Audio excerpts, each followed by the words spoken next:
Monsieur le Président de l'Assemblée nationale, Monsieur le Premier ministre, Monsieur le ministre des Forces armées, Mesdames, Messieurs les ministres, Mesdames, Messieurs les membres du corps diplomatique, Monsieur le gouverneur de la région de Dakar, Monsieur le général de corps d'armée, grand chancelier de l'Ordre national du Lion, Monsieur le général d'armée, chef d'état-major général des armées, Monsieur le général de division, haut commandant de la gendarmerie nationale et directeur de la justice militaire, Mesdames, Messieurs les officiers généraux, chers grands anciens, officiers, sous-officiers et militaires du rang, personnel civil des forces armées, chères familles de parrains, distingués invités.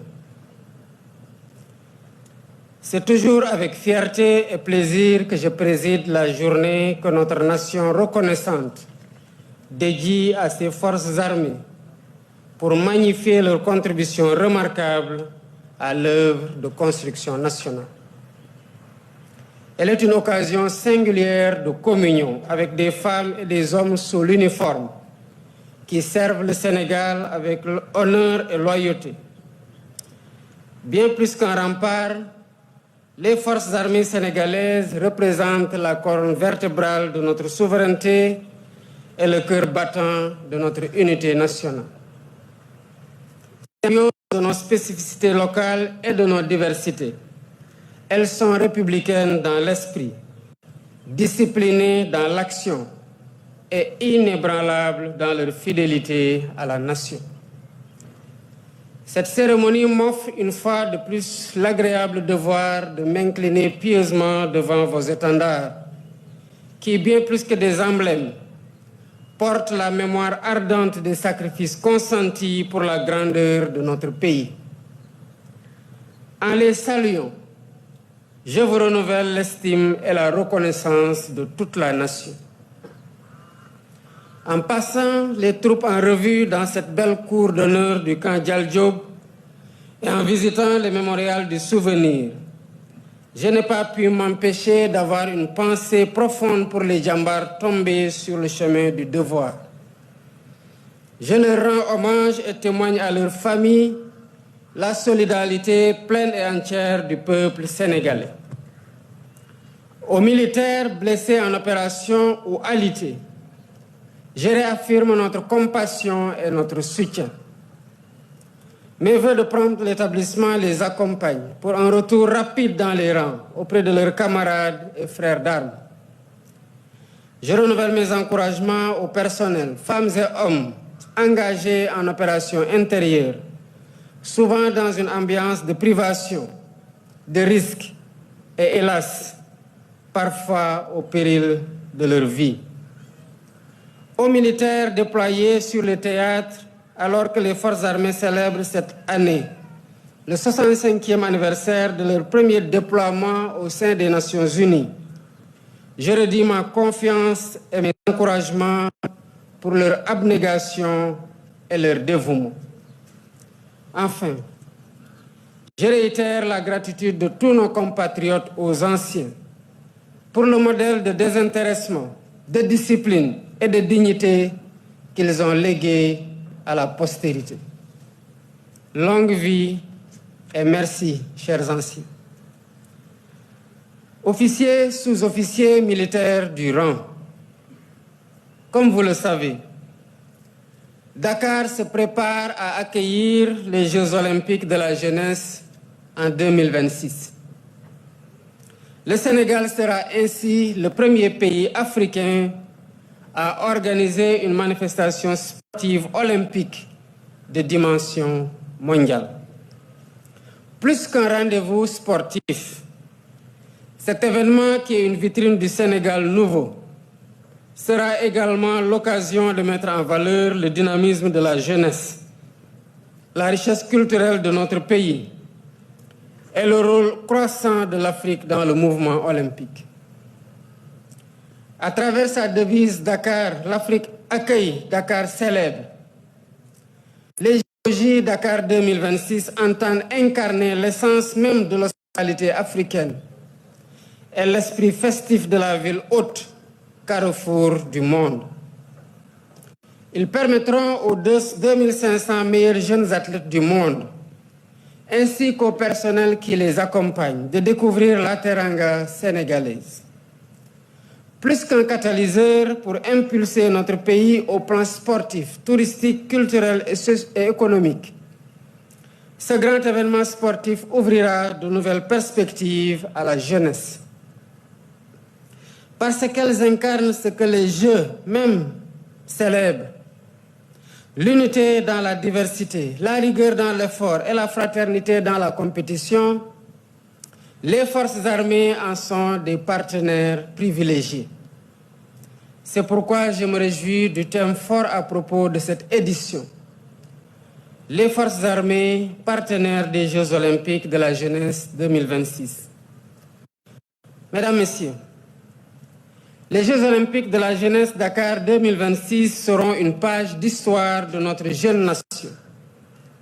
Cette page, nous la voulons belle et nous l'écrirons ensemble, avec nos athlètes, avec nos jeunes, avec nos forces armées.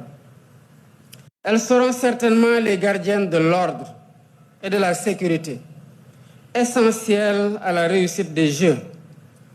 Mais elles seront aussi les porte-flambeaux des valeurs d'engagement dans la cause nationale, de dépassement et de cohésion qui fondent l'olympisme. Traditionnellement associées à la défense du territoire et à la sécurité nationale, les forces armées jouent également un rôle majeur dans l'amélioration de notre cadre de vie, en particulier lorsqu'il s'agit d'apporter leur organisation vigoureuse, leurs ressources et leur sens du devoir au service du bien commun. Elles l'ont du reste amplement démontré par leur implication active dans les nombreuses opérations d'amélioration du cadre de vie initiées par le gouvernement. Dans un contexte de fragilisation du réflexe citoyen et d'indifférence vis-à-vis des espaces publics, les forces armées s'illustrent en permanence dans la préservation et l'entretien des sites historiques. À ce titre, la majesté du lieu où se tient cette belle et solennelle cérémonie traduit de façon éloquente un sens élevé de l'ordre et de la discipline. Nos casernes, nos bases et nos brigades, symboles de l'ordre et d'une proximité humaine, doivent inspirer pour améliorer un environnement très souvent malmené par l'encombrement et par la saleté. Je suis persuadé qu'en vous, les populations en général et les jeunes en particulier, trouveront l'élan nécessaire pour offrir à nos hôtes l'image d'une capitale ordonnée et accueillante. Et à ce titre, je salue l'initiative des forces armées de lancer le programme Wadjal Khaleyi, en liaison avec le ministère de l'Éducation nationale, afin de renforcer l'esprit de citoyenneté de notre chère jeunesse. Ce programme contribuera sans doute à mobiliser la frange dynamique de notre pays, qui doit être au premier plan pour accueillir les jeunes du monde entier. L'engagement pour l'amélioration et le maintien d'un cadre de vie sain est une expression vivante de patriotisme, un geste noble et essentiel qu'il nous faut ancrer durablement dans le vécu de chaque Sénégalais. Je vous offre un exemple à nos concitoyens pour relever définitivement le pari de l'ordre et de la salubrité dans nos villes et dans nos campagnes. Au-delà des actions matérielles, les forces armées seront aussi engagées dans la formation de milliers de bénévoles nécessaires à la bonne organisation des Jeux, en transmettant des valeurs de rigueur, de discipline et de désintéressement. Je vous exhorte donc à accorder la plus grande importance à cette mission, en pensant aux milliards de téléspectateurs qui auront les yeux rivés sur notre pays. convaincu que le Sénégal peut compter sur des femmes et des hommes professionnels, citoyens modèles, disciplinés et disponibles. Je n'ai aucun doute que ces JOJ se dérouleront dans l'allégresse et la chaleur de la teranga sénégalaise. Dakar 2026 sera la démonstration de ce que notre pays peut accomplir quand il est uni. L'unité, la cohésion, la discipline et la confiance en l'avenir, autant de valeurs que les forces armées sénégalaises incarnent, enseignent et partagent au quotidien. Officiers, sous-officiers et militaires du rang. Avec le souvenir de figures marquantes, le baptême des promotions des écoles d'officiers porte cette année encore le symbole de l'excellence et de la vitalité des forces armées. Comme toujours, c'est un moment où la mémoire rencontre l'avenir avec l'hommage rendu à deux illustres fils de notre nation, offert un exemple à celles et ceux qui auront bientôt la responsabilité de la défendre. Élève officier de promotion, médecin-colonel Malik Bodjan de l'école militaire de santé et sous-lieutenant Amadou Diallo de l'école nationale des officiers d'active. Le serment que vous venez de faire devant les invités ici présents et devant le peuple sénégalais qui vous regarde ne traduit pas seulement l'observance d'un rituel oratoire. Bien plus, il vous assigne à la tâche honorable de servir la nation, en vous inspirant des idéaux de patriotisme et de courage de vos illustres parrains, dont les parcours lumineux incarnent les valeurs d'excellence qui fondent le corps des officiers. Vous avez fait le choix de servir. Ce choix vous honore, mais il vous engage car vous épousez la carrière militaire à un moment crucial, marqué par des turbulences de toutes sortes. Dans un tel contexte, l'incarnation des hautes valeurs morales léguées par vos parrains vous met clairement sur la voie du succès et de l'excellence, conformément à la renommée de la belle institution militaire que vous représentez. Le médecin-colonel Malik Bodjan nous laisse le souvenir d'un brillant médecin qui a toujours fait montre d'un engagement, d'une fidélité et d'un courage sans commune mesure. Sa carrière a été rythmée par un sens élevé du devoir et surtout par un souci constant de son prochain. Quant au sous-lieutenant Amadou Diallo, parti à la fleur de l'âge, il incarnait l'idéal de l'officier rigoureux, humble et exemplaire. Sa vie brève mais pleine de sens mérite d'être citée en exemple. À leur famille ici présente, je réitère la reconnaissance de la nation, et le respect et la solidarité de tout le peuple sénégalais. Chers élèves officiers, en ce jour solennel, je vous adresse en mon nom et au nom de la nation tout entière mes félicitations et mes vœux de succès sur le chemin exaltant du devoir. Mesdames, Messieurs, distingués invités, la journée des forces armées m'offre l'occasion, en ma qualité de chef suprême des armées, de réaffirmer à tous ma satisfaction et mon ambition inaltérable de donner à notre pays les moyens de défendre sa souveraineté en tout temps et en tout lieu, pour poursuivre dans la stabilité et la confiance sa marche résolue vers un développement économique et social harmonieux. Le Sénégal a franchi une étape décisive en renégociant les accords de défense qui pouvaient être perçus comme une atteinte à notre souveraineté. Ces accords revisités s'inscrivent aujourd'hui dans un cadre de coopération équilibré, mutuellement respectueux et résolument tourné vers l'avenir. C'est pourquoi la nouvelle doctrine de coopération internationale en matière de défense et de sécurité sera fondée sur nos intérêts, nos valeurs et notre vision du monde.